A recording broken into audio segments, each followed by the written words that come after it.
கொஞ்ச நாளா நாம கேள்விப்படுற குழந்தைகளுக்கு எதிரான கொலை குற்றங்கள், குழந்தைகளுக்கு எதிரான பாலியல் வன்கொடுமைகள்லாம் நெஞ்ச ரொம்ப பதற வைக்குது.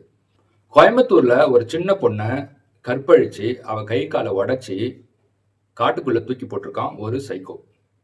யுபில தன்னுடைய காதலியுடைய குழந்தைய அவங்க இவன கல்யாணம் பண்ணிக்க மாட்றாங்க என்ற காரணத்துக்காக 14, 15 முறை தரையில அடிச்சு அடிச்சு கொன்னுருக்கான். இப்போ 4 நாளுக்கு முன்னாடி கேரளால ஒரு நாய் ஒரு 1½ வயசு குழந்தைய கொடூரமா சித்திரவதை செய்து கொலை பண்ணியிருக்கான். இதற்கு அவனுடைய அந்த காதலியும் உடந்தை. இந்த குழந்தை வந்து அவளுடைய முதல் கணவனுக்கு பிறந்த குழந்தை. இந்த மாதிரி பல சம்பவங்கள் நம்ம நெஞ்ச உலுக்குது. இதெல்லாம் வந்து ஒரு கொடூரமான செயல், நம்மளால நினைச்சு பார்க்க முடியாத அளவுக்கு அந்த அந்த குழந்தைகளை கொடுமை பண்ணி இவன்கெல்லாம் கொலை பண்ணியிருக்காங்க. நிச்சயமா இதெல்லாம் ஒருத்தனுக்கு பிறந்தவங்க செய்திருக்க மாட்டாங்க. சரி, ஆனா இத நாம் எப்படி தடுக்க போறோம்? அரசாங்கத்தை நம்ப போறீங்களா? போலீஸை நம்ப போறீங்களா? சட்டத்தை நம்ப போறீங்களா? எதுவுமே சரி கிடையாது.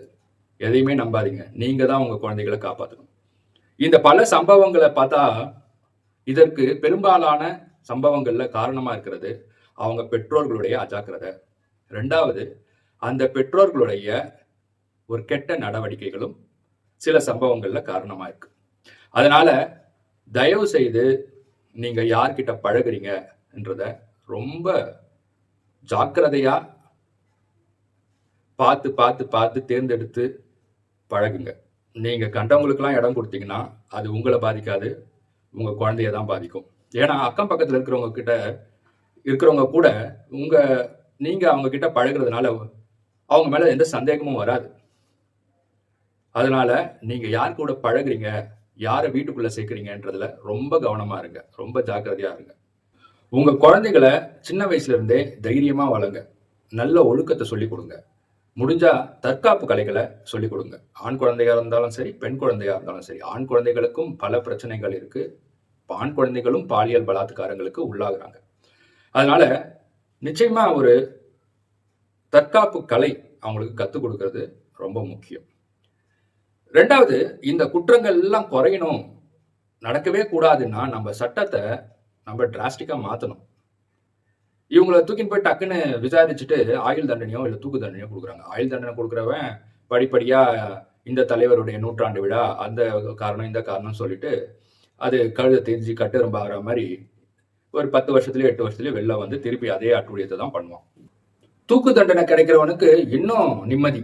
எந்த கொடுமைகளும் அனுபவிக்காம ஜாலியா ஒரே நிமிஷத்துல செத்து போயிடுவாரு. அவ்வளவுதான். சோ இதை பாக்குறவங்களுக்கு எப்படி பயம் வரும்?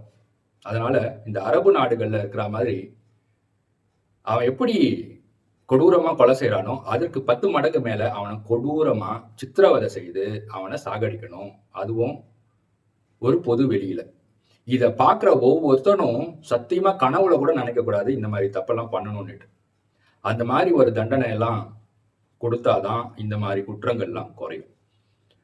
ஒருத்த வந்து ஒரு குழந்தைய கற்பழிச்சு கை காலை உடைச்சு கொலை பண்ணி போடுறானா, அவனுடைய ஒவ்வொரு எலும்பையும் ஒண்ணு ஒண்ணா உடைக்கணும். உடைச்சு இந்த 214 எலும்புன்றாங்க, அதெல்லாம் ஒண்ணு ஒண்ணா உடைச்சு அவனை சித்திரவதை செய்து கொலை பண்ணணும். அதே மாதிரி குழந்தைய தரையில அடிச்சு கொல்றானா, அவனை செவுத்துல அடிச்சு அடிச்சு அடிச்சு அடிச்சு கொலை பண்ணணும். இந்த மாதிரி குழந்தைக்கு சிகரெட்ல சூடுலாம் வைக்கிறானா, கொடுமை பண்ணி சாவடிச்சானா, அவனுக்கும் வந்து அவன் உடம்புல ஒரு இடம் பாக்கி இல்லாம சூடு வச்சு வச்சு சாவடிக்கணும். கற்பழிக்கிறானா, அவனுடைய ஆண் உறுப்பை வெட்டி போட்டணும்.